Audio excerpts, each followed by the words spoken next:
The Euphrates River is one of the most important rivers in the world. It's home to a wealth of plant and animal life, and it provides a home for millions of people. But there is something about the Euphrates River that's even more incredible than its size or its importance. The Euphrates River is one of the longest today with its twin river Tigris.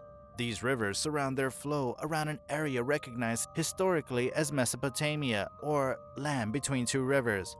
This region is known to be home to many ancient civilizations such as the Babylonians, the Sumerians, and the Akkadians, the most recognizable ones to have lived there. In our modern day, these rivers come from the Taurus Mountains of southeastern Turkey, where tons of alpine snow melts into the river. From their source, they flow through the plains, Syria, and Iraq before emptying into the Persian Gulf. Lakes also flow into the river, and rainfall is one factor contributing to the river's mass. The river basin is situated in multiple climatic regions from the Mediterranean to a hot, dry climate, and the upper part of the basin of rain and snowfall ensure up to 3,500 millimeters of precipitation every year, in comparison to the lower part of the river, which receives low precipitation of almost 60 millimeters. Now, the Tigris and the Euphrates River system faces low water productivity, with climate change threatening the river's water systems and the life of its inhabitants. As one of the historical rivers, known even in the Bible, the Euphrates has been one of the longest inhabited areas of the world. But over the years, the river system has changed drastically. During research, archaeologists discovered the watercourses have changed, showing signs of historical periods of drought, flooding, and desalination. Once again, it's beginning to run dry, with areas that used to be a source of life for humans and animals now becoming an arid land. The river flows across Turkey, Syria, and Iraq, with each riparian nation providing a substantial amount of water that flows into the river. However, Turkey stands as the primary distributor. Since the river's history, it's been used for several purposes. Even today, the Euphrates River serves its drinking water to its local drinking population, irrigation for agricultural development, industrial applications, and recreation. Because of the importance of this river, the three riparian countries strike a deal for the proper utilization of the river. This shows that the river is essential for the welfare of all the neighboring countries that the water surrounds. The 1960s, Syria, Turkey, and Iraq began to investigate harnessing water resources. They needed to increase their use of the rivers, which led to modernized water development projects built on the Euphrates River. At the project's commencement, most development projects were only done to curb flooding regularly into the rivers. Shortly into the flooding projects, they ventured into hydropower and focused more on drinking water initiatives as each nation developed the population's thirst for the use of water increased.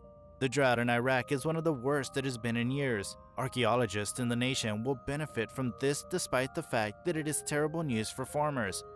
Some of the old archaeological sites that have been uncovered by the Euphrates River's receding waters and others were previously unknown. The drought has created a whole new world of possibility. For Ratib Ali al-Kubaisi, the head of the province of Anbar's Antiquities Department, he says that Anbar along the Euphrates River was the birthplace of civilization. Everyone believed Anbar to be a desert with no historical significance. But as it turns out, this region is one of Iraq's most significant archaeological sites. First region of Iraq to be populated was here, he claims. The Euphrates River in the region was dammed by Saddam Hussein's administration in the middle of the 1980s, drowning a 120-mile-long swath of land close to Iraq's border with Syria. According to authorities, a vast reservoir that previously spanned as far as the eye could see decreased by an astounding 90% since the summer. Ratib claims that before the region was inundated, at least 75 archaeological sites had been partially excavated. They covered the whole spectrum of human history from 3000 BC through the Sumerian and Roman eras. Jewish towns from antiquity were also drowned there. Ratib has, however, been able to explore certain locations for the first time as a result of the receding seas, such as a cliff that contains a number of pre-Christian graves carved into its face. Ratib claims that they still have worth despite the fact that the water has severely harmed them. He wishes to revisit these dug locations. The job that he and his team had started all those years ago could be finished if they had the funds resources. But the drought has already made previously inaccessible archaeological sites accessible. Suddenly, Ratib and his co-worker became thrilled about what they saw on this specific day. They are strewn with ceramic fragments as they kneel near what seems to be an ancient stone wall. Ratib claims he thinks it's an irrigation channel from the Roman period. He declares that he has never seen this location before. He says that this region was buried deep under dirt when they dug this region decades ago, but the retreating floods exposed everything.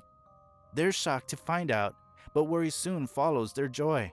Ratib says that he is concerned about looting in the neighborhood. There are just 10 guards assigned to Anbar's sensitive archaeological sites. There are many things in the region. You may discover paper, jewels, and coins, all of which are tempting to expert thieves. Archaeologists have benefited from the drought, while fishermen who depend on the Euphrates River for their livelihood have suffered greatly. Fisherman Saad Naji remarks that the river level is incredibly low. It is the lowest that it's ever been that we can recall. It's terrifying. The fishermen are now unemployed. The river is just 3 to 4 feet deep. Saad claims that odd formations are now protruding from the ocean. He gestures towards what seems to be a decaying stone bridge that is being lapped by murky seas. He claims that that's not all that the archaeologists have found. There are these artifacts that started to surface about a year ago when the floods began to recede. When the region was explored, they started discovering clay jars, ancient bones, money, and even some gold jewelry. He even claims that for the time being, most of the looting is being done by the locals who are unaware of the items that they have stolen. Ratib announces with excitement that he would seek Baghdad's central government for funding to start fresh digs and safeguard the sites when he returns to land. He says that he will ask that the whole region be rescanned, and if they have the funds, they would begin to work right away, but he admits that there probably won't be enough cash. He laments that they won't be able to dig, but at least they can report their findings. The Mitanni Empire is another find by archaeologists. A 34-year-old city from the Mitanni Empire that was formerly situated on the Tigris River has been discovered by a group of German and Kurdish archaeologists. Early this year, as a result of the severe drought in Iraq, a town erupted from the waters of the Mosul Reservoir. Ancient Zakiku, which is thought to have been a significant hub in the Mitanni Empire, may have been the sprawling metropolis with palace and other major structures. Iraq is one of the nations most impacted by climate change worldwide. Particularly the south of the nation has endured months of severe drought. Large volumes of water have been removed from Iraq's most significant water reserve, the Mosul Reservoir, since December in order to keep crops from drying up. Without any preceding archaeological research, this caused the Bronze Age city that has been drowned decades before to resurface. It is situated in the Iraqi Kurdistan region of Kamun. Archaeologists were now under pressure to unearth and record at least some of this vast, significant metropolis as soon as possible before it resubmerged due to this unanticipated disaster. This decision to conduct joint rescue excavation at Kamun was made on the spur of the moment by Kurdish archaeologist Hassan Ahmad Qasem, chairman of the Kurdistan Archaeology Organization, and German archaeologist June, Professor Dr. Ivana Poljes, and Professor Dr. Peter Falsner. These occurred in partnership with the Directorate of Antiquities and Heritage in Duhok in January and February 2022. Within days, a crew for the rescue excavations had been assembled. The Fritz Thyssen Foundation provided funding for the project on short notice via the University of Freiburg. There was a great deal of urgency on the part of the German Kurdish archaeological team, since it was unclear when the reservoir's water level would rise again, thereby submerging the archaeological site. The researchers quickly completed a substantial portion of the city's mapping. Gigantic fortress with walls and towers, a colossal multi-story storage structure with an industrial complex were discovered, in addition to a palace which had previously been identified during a brief effort in 2018. The vast urban complex was built during the Mitanni Empire, which ruled over a sizable portion of northern Mesopotamia and Syria. Ivana Poljes claims that the massive magazine structure is particularly significant since it must have been used to store enormous amounts of products that were likely transported there from all around the area. The excavation finding revealed that the location was an important hub of the Mitanni Empire, says Assam Kesum in his conclusion. Although the walls are composed of sun-dried mud bricks and were submerged for more than 40 years, the study team was astounded by the condition of preservation, sometimes reaching a height of several meters. The reason for the city's excellent preservation is that it was devastated by an earthquake in the year 1350 BC, during which the structures were buried by the city's crumbling top walls. The discovery of 5 ceramic receptacles that held a collection of more than 100 cuneiform tablets is particularly noteworthy. They were created during the Middle Saracen era, not long after the disastrous earthquake that ravaged the city. Even some of the clay tablets and clay envelopes, which may have letters, are still there. The finding may provide crucial details about when the Mitanni period metropolis came to an end and Assyrian hegemony over the area began. As part of the comprehensive efforts supported by the Gerda Henkel Foundation, that excavated structures were totally covered with a tight-fitting plastic sheeting and topped with gravel fill to prevent additional harm to the significant site from the rising waters. This was done so that the water did not damage the unbaked clay walls and any other treasures that may still be buried within.